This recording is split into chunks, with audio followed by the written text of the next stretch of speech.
welcome back to another episode of Jacksonville Buzz's Buzz on Veterans. Today I have a special honor to have two colonels with me.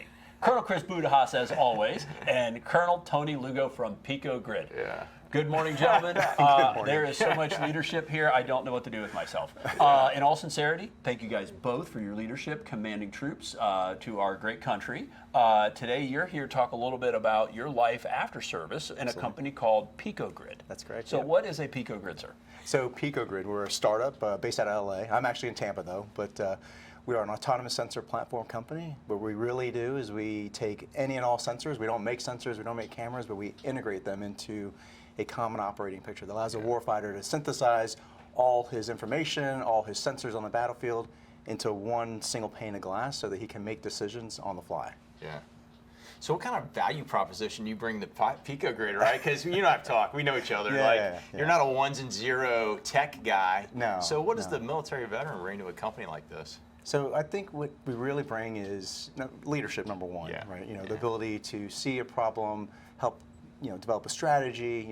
I'm working with a lot of great guys and ladies at Picogrid, but I think the key thing that I brought was that military experience, right? The ability to take a problem set that the military's identified and then translate it to the engineers, and then at the same time take what they're talking about and translate it into something that the military will understand. So it's really that go-between. A lot of times, you think business development, you think of sales, but a lot of what we do is just having conversations. What's the problem you have? How can I help you solve it? Maybe I can, maybe I can't, but that's really the key thing. Yeah, one of the worst things is to produce something nobody wants to buy, right? Right, exactly. And then you're like, or it doesn't work. Yeah, we joke in the Department of Defense buying that, that $3,000, shovel or a hammer or whatever. But you want to meet a need, and then, your ability to see that's a need, and then as important is the connection, like who's talking to who about what. Right. Well, and for the people that are watching this that are from the private sector, they, in all sincerity, as a colonel, I mean, for everybody that may not know what that means, so you've got general, colonel, right? So you guys were in charge of 3,000 to 4,000 people at a time, having integration of information. We were talking about my little giant brother who's still serving in the U.S. Army. Hi, Rick. And so, as a colonel, in charge of that many lives. And of course, you also have to be mindful of the lives on the other side, right? The ones that unfortunately may have to have a different conversation defending our freedom. Having the ability to integrate that type of information for today's modern warfighter, what does that mean to you from a leadership role? Yeah, I'll let Tony answer that. No, I think what it means for me in a leadership role is the ability to have all that information present and make appropriate decisions. There's a lot of factors that occur on the battlefield, and sometimes you miss a key piece of information that may lead to, a civilian on the battlefield incident or something along those lines. So, the better that we as Picogrid can bring all these sensors together to give that commander all the information he needs. And I realize at a certain point you have to turn off some information because information overload could also be a bad thing. But the ability to grab information as needed and see it in one place will make decision making even easier for the commander. Yeah, and the fact that being a former military leader, he wants to make sure that he's providing the warfighter the best solutions, right? So, absolutely. I've told a few people in my interview process, like, if I believe in a product and a service, I can get behind it. I can support that, right? But if I don't, then why would I work for them? That doesn't make any sense, just because it goes against my ethos. Now with Picogrid, I mean, they are looking at what's happening in the world right now and working on solutions to help. You can imagine where in the Middle East and Eastern Europe, trying to have solutions that are relevant to what's happening now, because Moore's Law is going so much quicker on technology spends. So they're being forward-leaning and action, and also in development. So I guess that would kind of lead to that next question. So technology, just everything is evolving at such a faster pace than it's ever had before. I think we've had more technical revolutions in the technology scope outside of military, just in general, probably in the last 10 to 15 years, and then it's in the entirety of human history. How does that change the landscape of the modern day warfighter? Because we're not talking about helmet, rifle, pair of boots, off you go anymore. There's a lot of that's changing just the nature of warfare in general. How do you see that the Picogrid group is going to be able to add value to those men and women fighting for our great country to serve us so that we can be free? Well, I think the first thing is that there's, like you said, a lot of great new technology out there, and it's our mission really to get that new technology into the hands of the warfighter, make them more lethal, to give them the resources that we never had.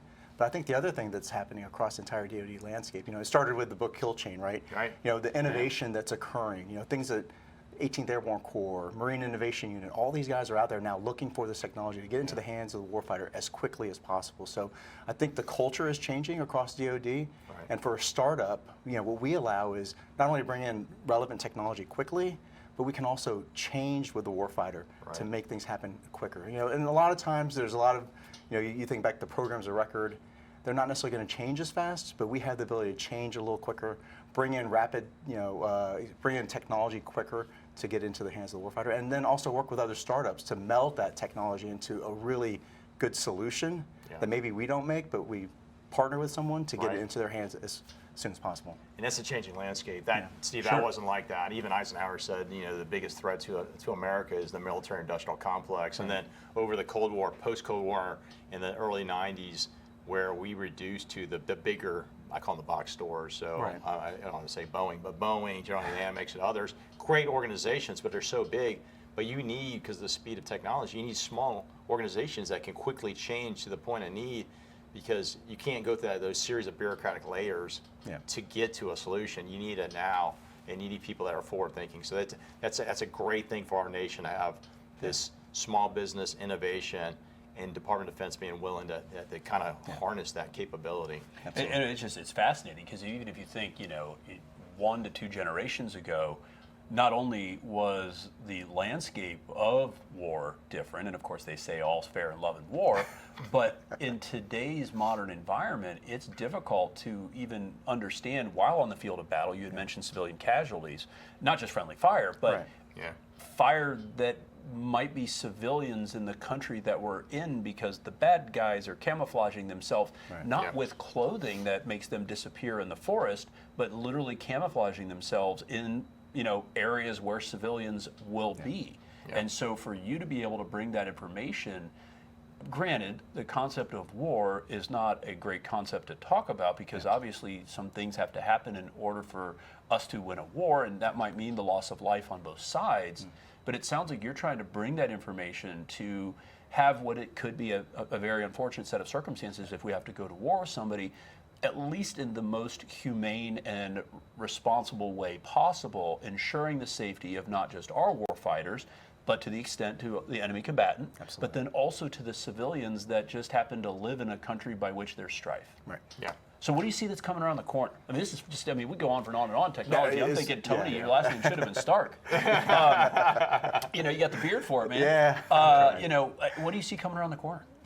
Well, I think what we're going to continue to see is the DoD wanting to bring that technology in as quickly as possible. And so, the Air Force with their AFORCE program is really leading the charge in the effort to get innovative technology in there, and we're seeing the other services follow suit. We're seeing 18th Airborne Corps with Scarlet Dragon and their exercises really going out and finding that technology and bringing it in. So I think at this point,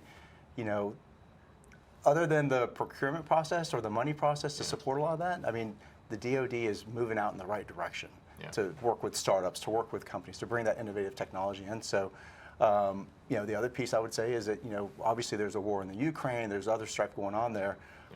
That's causing a lot of change, and everybody's watching that. Everybody's taking notes and seeing what technologies we can bring into the hands of our warfighters to make them more lethal, survivable on the battlefield, as well as you mentioned, protect the civilians that are out there. And the other piece, kind of bring it out a little bit, is some of these industries, especially small businesses, it's not all military too. There can be the dual civilian application, can be disaster relief oriented. Yeah. It could just be just anything really. As we talked about here before, like drones being used to survey roofs to see if there's any damage after a big storm. So and Picogrid's a prime example of that. We are a dual use company. We're doing a lot of work with CAL FIRE, where we're using our sensors for AI detect of wildfires, lightning strikes, helping California and its forest fires. At the same time, we are tracking endangered species across different desert environments. So it's a great company to work for, and a lot of these tech startups are dual use, and they're doing great things on the civilian side, and then applying that technology to the military warfighter. That's great. absolutely fascinating. It's just a great concept to talk about. Thank you so much for joining us Yeah, today. no problem. It was honors. And Colonel, thank you guys so much for your service to our great country, because without what you guys did, leading troops, we can't do what we do here. So really appreciate you joining the show. What we'll do is we're going to hang your link on our website, which is thedailyNewsNetwork.com, because people go find out and kind of check it out for themselves. It's just a fascinating thing, and where private industry is helping that military warfighter not just feel confident that they can complete the mission, but it also makes their families feel confident that they're going to come home. Yeah, which is absolutely. fantastic. As a military family member who has grown up in that universe, I really appreciate that last part. no problem. Guys, thank you so much for joining us on the Jacksonville Buzz. If you like us, share us. Remember, live with gratitude.